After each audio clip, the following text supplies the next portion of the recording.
9h45 à la télévision Labari. Monsieur, dame, bonsoir et bienvenue à cette nouvelle session d'information du lundi 7 décembre 2020.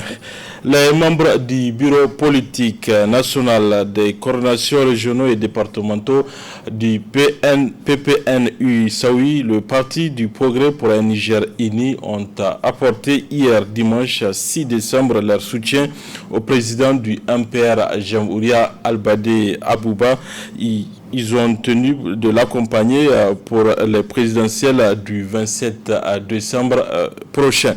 Ils l'ont fait savoir à travers une déclaration résumée ici par Nafissatou Zakou.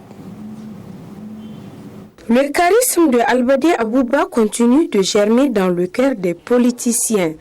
Ainsi, le mouvement patriotique nigérien MPR Jamhouria a reçu le soutien inconditionnel des membres du bureau politique national, les coordonnateurs régionaux et départementaux du Parti du Progrès pour un Niger uni PPNU Saoui. Un choix qui s'explique pour diverses raisons.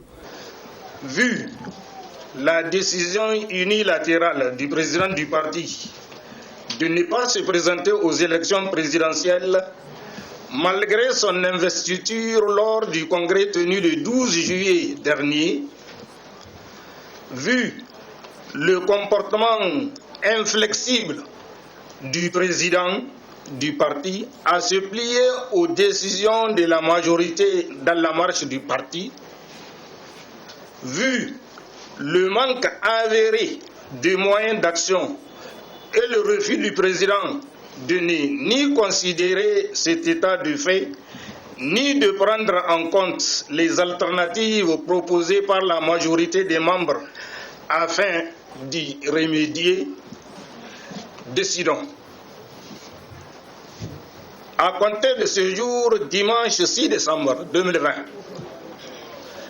de quitter le parti, le PPNU Saoui,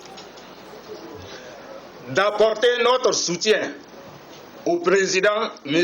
Albade Abouba et à son parti, le MPR Jamhouria, aux élections locales, législatives et présidentielles à venir, de rester solidaire aux actions menées par le président M.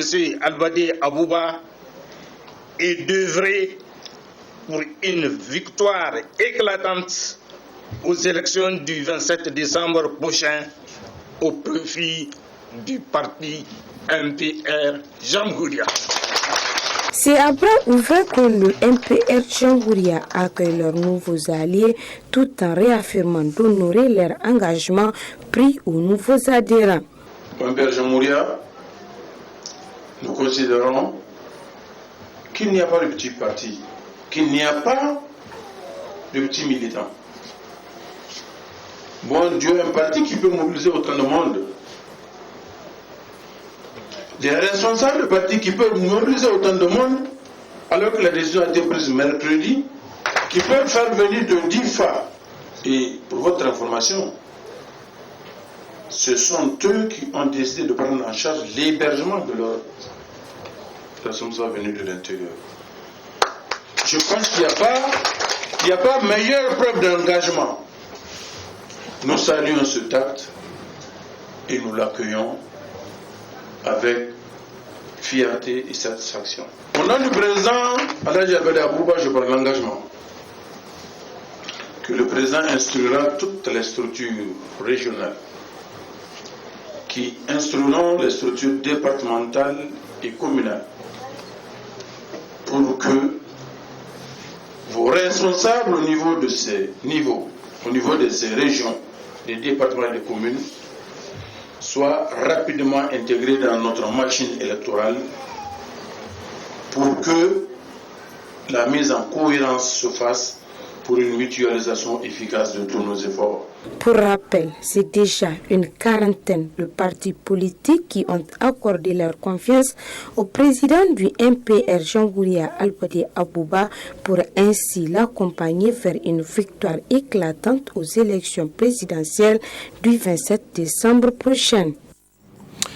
Les militants et militantes du parti Amen Amen du premier arrondissement de Niamey se sont regroupés sur appel de Issifou Moussa dit Bebeto, candidat aux élections municipales de ce 13 décembre 2020. Objectif, remobiliser l'ensemble de ces militants pour une victoire certaine. Ibrahim Abdou, Abdrazak Léo. Ils étaient venus très nombreux, les militants et militantes du parti Amen Amen, notamment ceux des quartiers Yantala, Kouakanou ou encore Goudel et au-delà, pour écouter leur leader, en l'occurrence Issouf Moussa dit Bebeto, candidat aux élections municipales à venir, pour le compte de la commune 1.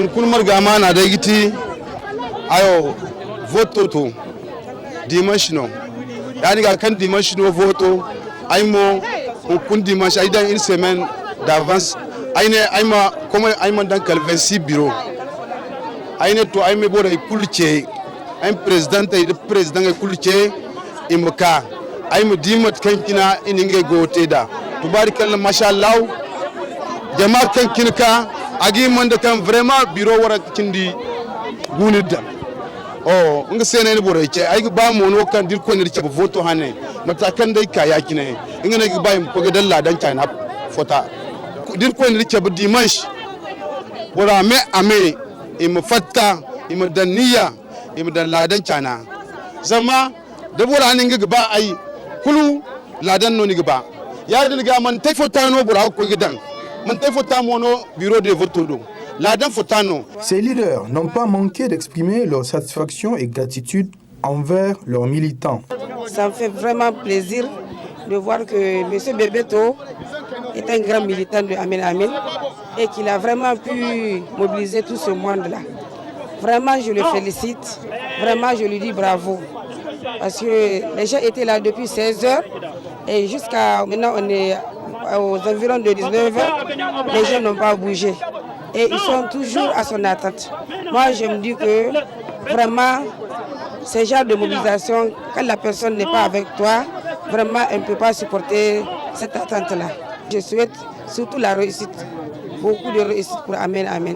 Le parti bleu-blanc de Omar Hamidou Tchana, très en forme, espère s'imposer dans cette commune. En prélude aux élections générales au Niger, le Haut Commissariat des Nations Unies aux droits de l'homme organise depuis ce matin un atelier de formation. Il porte sur le respect des droits de l'homme en période électorale et est destiné aux médias et aux organisations de la société civile. L'atelier durera 2 jours. Arrête cela, Boubacar Souley. Les périodes électorales sont des moments susceptibles d'entraîner des tensions et engendrer dans certaines circonstances des restrictions, des atteintes, voire des violations graves des droits de l'homme. Pour éviter la survenue de ces violations, les organisations de la société civile et les médias doivent jouer un rôle clé dans la promotion et la protection des droits de l'homme. C'est pour les appuyer dans ce sens que le Haut Commissariat des Nations Unies aux droits de l'homme organise ce présent atelier de renforcement de capacités sur le respect des droits de l'homme en période électorale. Différents droits en période électorale font l'objet de surveillance particulière. C'est pourquoi le Haut Commissariat des Nations Unies aux droits de l'homme a voulu apporter son appui à travers cette activité qui vous permettra de mieux vous approprier les principes et normes relatifs aux droits de l'homme et en particulier en période électorale. L'activité qui nous réunit aujourd'hui rentre dans ce cadre et constitue la contribution du Haut Commissariat aux droits de l'homme à l'organisation d'un processus électoral apaisé, démocratique et respectueux des droits de l'homme. Elle vise comme objectif principal le renforcement des capacités des médias et organisations de la société civile afin de les outiller sur le respect des droits de l'homme en période électorale et d'éviter les violations et les discours incitant à la haine et à la violence. L'un des résultats attendus de cet atelier est la mise en place de réseaux des médias et OSC nécessaires pour la surveillance du respect des droits de l'homme pendant le processus électoral et renforcer la collaboration pour une meilleure stratégie d'intervention en matière de promotion et de protection des droits de l'homme. Le Conseil supérieur de la communication, par le biais de son président, se réjouit de l'organisation de cet atelier qui permettra aux organisations de la société civile et aux journalistes de se familiariser avec les notions de droits de l'homme. Je me réjouis avec vous de l'initiative prise par le Haut Commissariat des Nations Unies aux droits de l'homme d'organiser cette formation sur le respect des droits de l'homme en période électorale des médias et organisations de la société civile dont le rôle est crucial pour la tenue d'un processus électoral apaisé et respectueux des droits de l'homme. Le professionnel des médias, qui a des droits qui doivent être protégés et respectés, a aussi des devoirs et une grande responsabilité par rapport à l'information diffusée, car il doit s'assurer que cette information est vraie et ne porte pas atteinte à l'intégrité morale ou des personnes physiques ou des personnes morales. Toutefois, l'exercice de ces responsabilités doit se faire dans le respect des normes nationales et internationales en matière de respect et de protection des droits de l'homme. Chers membres des organisations de la société civile, la mauvaise connaissance des droits de l'homme, leur mépris ou leur mauvaise application sont à l'origine des violations des droits de l'homme observées dans plusieurs pays. Il est donc important pour les acteurs de la société civile que vous êtes, que vous soyez suffisamment informés sur leur rôle et le respect en matière de défense des droits de l'homme, et plus particulièrement en période électorale. Les travaux de 48 heures de cet atelier de formation contribueront à renforcer la situation des droits de l'homme et favoriser un processus électoral apaisé, démocratique et respectueux des droits de l'homme au Niger. Dans le cadre de 16 jours d'activisme de lutte contre les violences faites aux femmes, l'ONG Femmes, Action et Développement FAD Niger s'est rendue hier à Saï, département situé dans la région de Tillabéri. Ce sont plus de 200 femmes de cette localité qui ont bénéficié de cette sensibilisation. Ismaël Moumouni, Nasser Seydou. Soucieux de l'épanouissement de cette frange importante de la population, l'ONG Femmes Action et Développement FAD s'est rendue au chevet des femmes de la localité de Saï.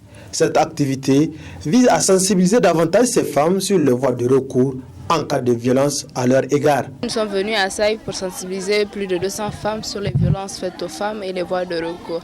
Et cette sensibilisation rentre dans le cadre de 16 jours d'activisme contre les violences faites aux femmes qui a été lancé le 25 novembre passé. Nous avons pu mobiliser ces femmes avec l'appui et le soutien des présidents des groupements MMD, car c'est dans le cadre du partenariat qui est entre FAD et CARE International, dans l'optique vraiment d'accompagner les femmes MMD à davantage au-delà de l'autonomie financière. Il faut que les femmes MMD soient autonomes dans le domaine de la politique, mais également en termes de droits aussi. Qu'elles connaissent leurs droits, qu'elles sachent ce qui peut constituer une violence à leur égard, et également quelles sont les voies pour lutter contre ces violences. Donc c'est ce qui nous a amenés ici aujourd'hui à Saï. Au nom des femmes de cette localité, la vice-maire de Saï a salué l'ONG FAD pour l'assistance.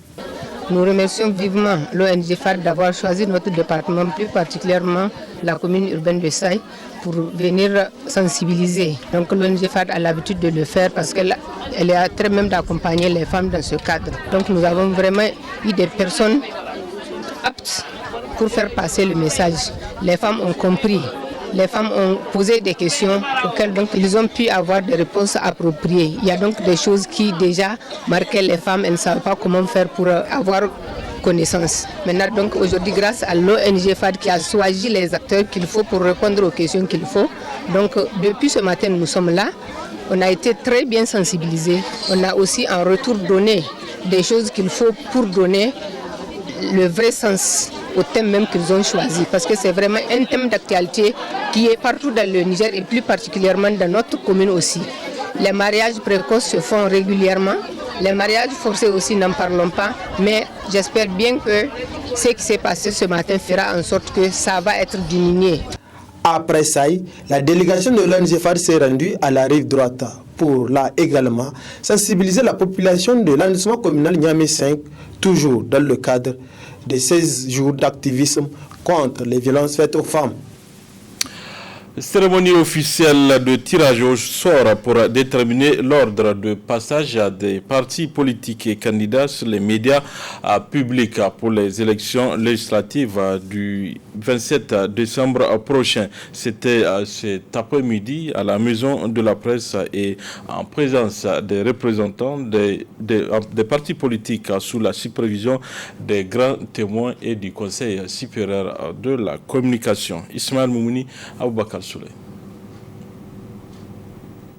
Les dossiers de candidature des militants des 83 formations politiques ont été retenus pour participer aux élections législatives. Les représentants de ces formations politiques ont participé au tirage au sort de l'ordre de passage sur les médias, et cela en présence des grands témoins et d'initiés de justice. Après la proclamation de la liste de l'ordre de passage, des messages sur les médias par Maître Amadou Tanimoun, le président du Conseil supérieur de la communication, CSC, dresse ses conseils à l'endroit des partis politiques. J'aimerais attirer votre attention sur la nécessité de préparer très vite vos messages. Parce qu'un enregistrement va vite. Les premiers comme les derniers peuvent être sur la longueur d'onde en 1 ou 2 journées maximum de différence. Donc s'il vous plaît, préparez vos messages. Faites tout pour qu'il soit validé par le CSC pour qu'il n'y ait pas de soucis pour l'enregistrement et cela pour éviter qu'il y ait des chamboulements ou des petits soucis d'aiguillage comme disent les pilotes. À l'issue du tirage au sort, c'est l'alternance démocratique pour l'équité du Niger Aden, Karkara, qui va passer son message en première position. Et c'est l'indépendance APTA qui va fermer la marche. Les élections législatives sont prévues le 13 décembre prochain. Changeons à présent de registre. L'Union des scolaires nigériens, USN, observe depuis ce matin un arrêt de toutes les activités académiques sur toute l'étendue du territoire national. Le mot d'ordre est lancé afin d'exiger justice pour leur camarade Laminou Meikanti, assassiné le 6 décembre 2011 à Zender. Suivez Ider Al-Gabit, il est le secrétaire général du comité ad hoc de l'Union des scolaires nigériens. Comme dans la tradition, notre glorieuse et grande organisation a décidé de lancer un mot d'ordre de suspension de toutes les activités académiques pour une durée de 24 heures afin de rendre hommage à notre cher martyr, notre cher camarade du nom de Lamini Mekanti qui fut assassiné à Zander le 6 décembre 2011. Donc, comme dans notre tradition, ça fait 9 ans que chaque année l'USN lance ce mot d'ordre de 24 heures afin d'abord de rendre dans un premier temps un hommage mérité à ces vaillants camarades arrachés à la fleur de sa jeunesse, un camarade au lycée donc, qui était en plein parcours académique et qui était l'espoir de sa famille et de toute une génération. Et au-delà, dire que l'USN a toujours un nez regardant sur tous ces martyrs qui lui ont été arrachés de manière injuste. Tous nos camarades qui ont été assassinés dans des luttes que nous avons menées ne seront jamais oubliés. Il faut le dire qu'en 2011, il y a eu des mouvements d'humeur, des mouvements d'ordre social qui avaient agité de manière générale la ville de Zander, chose qui a eu un impact. Vous vous souvenez très bien qu'en 2011, en décembre 2011, il y a eu des mouvements d'ordre social, d'ordre politique de l'époque. Et ces mouvements, malheureusement, ont occasionné des morts, dont dans nos rangs même, nous avons enregistré un. C'est un jour mémorable aujourd'hui pour la mémoire de tous les scolaires nigériens. C'est un jour mémorable pour tout militant digne aujourd'hui qui a une conscience syndicale et idéologique avertie. Donc c'est l'occasion pour moi d'appeler l'ensemble des scolaires nigériens où qu'ils puissent se trouver d'avoir aujourd'hui ces souvenirs, de les remémorer, de les réveiller, ces souvenirs de ces martyrs-là, de notre martyr, mais mieux encore d'accompagner cela avec des prières pour que puisse reposer son âme en paix. Hier, 6 décembre, à la faculté des sciences juridiques et politiques, nombreux étaient les parents, amis, collègues et étudiants ayant tenu à faire le déplacement pour honorer de leur présence à sa fête suite à son admission au grade de maître de conférence du CAMES. Il s'agit du professeur Abdou Hassan Maman de l'université Abdou Moumouni de Niamey. Le compte rendu de cette cérémonie, c'est avec Hamza Sakou et Chebou Guissou. Le Niger vient une fois de plus faire preuve de ses capacités intellectuelles à travers ce digne fils du pays. Il s'agit du professeur Abdou Hassan Maman, enseignant-chercheur à l'université Abdou Moumouni de Niamey, élevé au grade de maître de conférence du Conseil africain et malgache de l'enseignement supérieur. Abdou, si je dois résumer le personnage, j'ai 3 mots. Le premier, c'est la discrétion. Monsieur Abdou, ce n'est pas un homme qui se montre, ce n'est pas un homme qui se vante de quoi que ce soit, ce n'est pas un homme qui est visible en tant que tel, au travers des médias ou autres. C'est un homme discret. Et je dirais même à la limite un peu timide, mais avec beaucoup d'efficacité. Le deuxième trait de caractère que j'ai relevé après plusieurs années de collaboration avec lui, c'est la loyauté. J'ai eu Abdou au moment où j'étais recteur, sans poste de vice-recteur, et donc en l'absence du recteur, c'était un doyen qui assumait l'intérim de l'institution, c'était dans les années 92. Eh bien, Abdou était à l'époque doyen de la faculté de sciences économiques et juridiques. Il a eu assumé cette fonction par intérim et il l'a assumé avec beaucoup de sérieux et avec beaucoup de loyauté dans le traitement de problèmes parfois difficiles. Le troisième trait, c'est un travailleur. Si Abdou n'était pas travailleur, il ne serait pas arrivé au niveau scientifique, au niveau auquel il est arrivé aujourd'hui et qui fait la fierté de la faculté, la fierté de ses collègues, la fierté de l'université. C'est un honneur pour notre faculté. C'est un honneur de l'université, c'est un honneur de la communauté scientifique du Niger. Nous savons les efforts qu'on déploie d'une manière générale pour arriver au grade d'enseignant de rang magistral.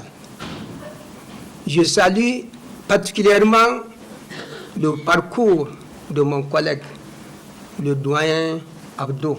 Après ce moment de témoignages, aussi nombreux que les participants, l'instant se veut idéal car il consacre l'intervention du récipiendaire. Il me manque de mots pour exprimer toute ma joie et toute ma gratitude pour cette marque d'attention et de considération envers ma modeste personne. Ce geste me va droit au cœur et je vous remercie très franchement. Mon vœu le plus ardent est de voir dans un délai très court d'autres collègues accéder au rang magistral au grand bonheur de nos étudiants qui en ont tant besoin pour hisser la faculté de sciences économiques et de gestion au rang des institutions qui comptent désormais. Professeur Abdou Hassan Maman vient ainsi s'ajouter au nombre des professeurs nigériens inscrits sur la liste d'aptitude aux fonctions de maître de conférence du CAMES. Cérémonie de remise de diplôme au Palais des Congrès aux étudiants en fin de cycle de l'École supérieure de communication et de management à ESCOM qui est déjà à sa deuxième promotion d'étudiants ayant obtenu des diplômes au niveau supérieur. Retrouvons Hamza Sakou. Créée en août 2014, l'École supérieure de communication et de management ESCOM participe au développement du Niger par la formation des cadres supérieurs qualifiés aptes à être employés sur le marché du travail. Et cela se justifie par la présente cérémonie qui consacre la remise des diplômes supérieurs à la deuxième promotion portant le nom du fondateur Seyni Djibo. Chers récipiendaires, vous venez d'accomplir une partie du chemin car vous êtes désormais un produit fini pour les entreprises. Je vous exhorte donc à vous lancer dans l'aventure de la vie professionnelle et de mener avec bravoure, intelligence et courage le combat de la vie. Votre promotion porte désormais le nom d'un illustre homme, qui a œuvré durant toute sa vie pour le rayonnement de l'enseignement professionnel. D'abord, il fut secrétaire général de l'IPTN, puis chargé d'enseignement pendant plusieurs années dans les écoles de la capitale. Ensuite, membre fondateur de l'IFEC et enfin fondateur de l'École supérieure de communication et de management, ESCOM. Il était également directeur administratif de la promotion du tourisme au Niger. J'ai nommé M. Seyni Djibo Abdou, paix à son âme. Pour les récipiendaires, c'est un sentiment de satisfaction qui les anime. Nous pouvons dire, ça risque de nous tromper, qu'avec le nom qui nous a été attribué, la promotion M. Seyni Djibo, et qui est un grand homme, un homme imbu de valeur, nous comptons par la grâce de Dieu, d'accord, honorer nos diplômes en nous distinguant lors de nos différents services que nous serons appelés à faire demain ou après-demain. Présent à cette cérémonie, le représentant du ministère de l'Enseignement supérieur, de la Recherche et de l'Innovation a profité pour prodiguer des sages conseils à l'endroit des récipiendaires. Promotion Seyni Djibo Abdou, portez les valeurs qu'il a cultivées. Je vous exhorte en cas à faire en sorte que vous aussi, votre vie soit couronnée d'autant de bienfaits. Chers récipiendaires, après plusieurs années de dur labeur, vous êtes au terme d'une formation de premier cycle pour certains et second cycle pour d'autres. Je saisis cette heureuse opportunité pour vous féliciter et vous exhorter à amener plus de détermination dans votre vie professionnelle et plus de courage et de sens de responsabilité. Avec l'École supérieure de communication et de management, c'est la garantie d'un avenir professionnel. Parlons culture avant de refermer cette édition. Elles sont au nombre de 8 filles. Elles chantent pour des élections apaisées au Niger. Elles ont également donné un concert au CCFN le week-end passé, un concert gratuit auquel notre journaliste Abdrazak Léo a pris part. Écoutons à cet effet le manager de ces filles, Archie Kuller.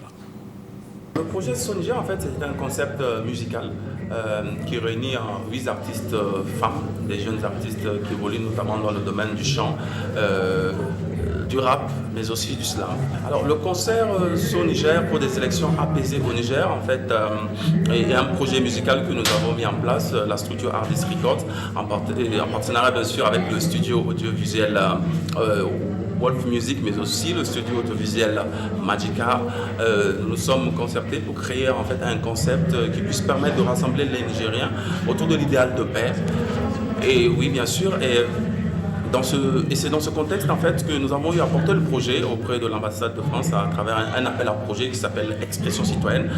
L'ambassade de France a bien voulu en tout cas nous accompagner sur ce projet-là. Et donc c'est dans ce contexte que nous avons eu à présenter en tout cas une tournée musicale qui devrait parcourir 4 régions du Niger, à savoir les 4 régions du Niger, à savoir Maradi, Zender, Agadez et Niamey. Nous avons déjà eu à effectuer la première moitié de la tournée, à savoir Zender et Maradi. Aujourd'hui, nous sommes à Niamey et bientôt nous serons à Agadez, Plaisir. La suite du projet pour Son Niger, c'est vraiment de continuer sur la dynamique, sur la même lancée, parce que c'est quand même une première au Niger, un collectif constitué à 100% de femmes, et c'est des femmes jeunes, c'est des femmes entreprenantes, c'est des femmes, je pense, leaders. Je pense qu'on va continuer en tout cas dans la thématique de promouvoir davantage le genre. Voilà, monsieur, dames, c'est tout pour ces 19h45 de la télévision Labari. Merci à vous de l'avoir suivi. Au revoir.